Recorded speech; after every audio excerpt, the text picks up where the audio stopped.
ਸ਼ੇਰ ਦੀ ਇੱਕ ਦਿਨ ਦੀ ਜ਼ਿੰਦਗੀ ਗਿੱਦੜ ਦੀ 100 ਸਾਲਾ ਜ਼ਿੰਦਗੀ ਤੋਂ ਬਿਹਤਰ ਏ। ਇਹ ਕੌਲ ਏ ਟੀਪੂ ਸੁਲਤਾਨ ਦਾ।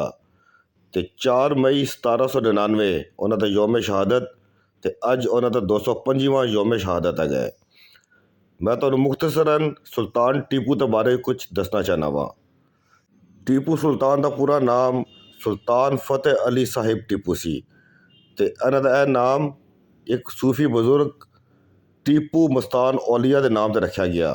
ਟੀਪੂ ਸੁਲਤਾਨ 1 ਦਸੰਬਰ 1751 ਨੂੰ ਪੈਦਾ ਹੋਏ ਤੇ ਇਹਨਾਂ ਦੇ ਵਾਲਿਦ ਹੈਦਰ ਅਲੀ ਉਸ ਵੇਲੇ ਮੈਸੂਰ ਦੇ ਸੁਲਤਾਨ ਹੈਗੇ ਸਨ।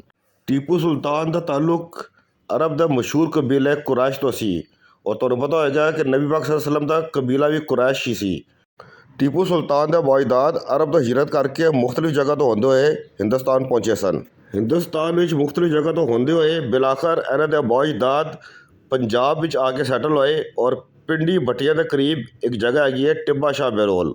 ਇਹ ਉਸ ਜਗ੍ਹਾ 'ਤੇ ਇਹਨਾਂ ਨੇ ਫਿਰ ਆਪਣੇ ਡੇਰੇ ਪਾਏ ਤੇ ਇਹਨਾਂ ਦੇ ਜੱਦੇ ਅਮਜਦ ਜਿਹੜੇ ਇੱਥੇ ਪੰਜਾਬ ਤੋਂ ਫਿਰ ਅੱਗੇ ਚਲੇ ਉਹਨਾਂ 'ਚ ਮੇਨ ਜਿਹੜਾ ਹੈਗੇ ਨੇ ਉਹ ਹਜ਼ਰਤ ਸ਼ਾਹ ਬਹਿਲੋਲ ਨੇ।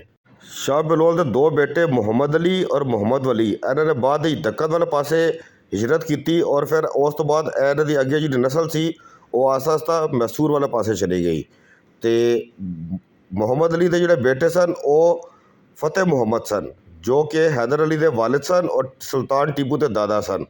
ਤੇ ਇਸ ਤਰੀਕੇ ਨਾਲ ਇਹ ਜਿਹੜਾ ਪੂਰਾ ਖਾਨਦਾਨ ਫਿਰ ਆਸਤਾ ਆਸਤਾ ਮੈਸੂਰ ਵਾਲੇ ਪਾਸੇ ਸ਼ਿਫਟ ਹੋ ਗਿਆ। ਮੈਂ ਬਹੁਤ ਜ਼ਿਆਦਾ ਡਿਟੇਲ ਵਿੱਚ ਆਪ ਹੀ ਨਹੀਂ ਜਾ ਰਿਹਾ ਕਿਉਂਕਿ ਮਕਸਦ ਸਿਰਫ ਇਹ ਦੱਸਣਾ ਸੀ ਕਿ ਸੁਲਤਾਨ ਟੀਪੂ ਦਾ ਬੇਸਿਕ ਤਾਲੁਕ ਕੁਰੈਸ਼ ਕਬੀਲੇ ਤੋਂ ਸੀ ਔਰ ਫਿਰ ਉਸ ਤੋਂ ਬਾਅਦ ਇਹ ਖਾਨਦਾਨ ਪੰਜਾਬ ਵਿੱਚ ਸੈਟਲ ਹੋ ਗਿਆ ਸੀ ਤੇ ਇਸ ਲਿਹਾਜ਼ ਨਾਲ ਅਸੀਂ ਕਹਿ ਸਕਦੇ ਹਾਂ ਕਿ ਸੁਲਤਾਨ ਟੀਪੂ ਪੰਜਾਬੀ ਹੈਗੇ ਸਨ ਕਿਉਂਕਿ ਉਹਨਾਂ ਦਾ ਖਾਨਦਾਨ ਫਿਰ ਪੰਜਾਬ ਤੋਂ ਹਿਜਰਤ ਕਰਕੇ ਮੈਸੂਰ ਵਾਲੇ ਪਾਸੇ ਗਿਆ। ਈਸਟ ਇੰਡੀਆ ਕੰਪਨੀ ਦੀ ਰਾਹ ਵਿੱਚ ਸਭ ਤੋਂ ਵੱਡੀ ਰੁਕਾਵਟ ਸੁਲਤਾਨ ਟੀਪੂ ਸੀ।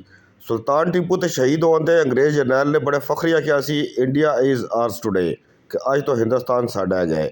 ਔਰ ਸੁਲਤਾਨ ਟੀਪੂ ਦੀ ਸ਼ਹਾਦਤ ਤੋਂ ਬਾਅਦ ਪੂਰੇ ਹਿੰਦੁਸਤਾਨ ਦੇ ਵਿੱਚ ਕੋਈ ਵੀ ਐਸਾ ਲੀਡਰ ਨਹੀਂ ਹੈਗਾ ਸੀ ਜਿਹੜਾ ਅੰਗਰੇਜ਼ਾਂ ਦਾ ਰਸਤਾ ਰੋਕ ਸਕੇ।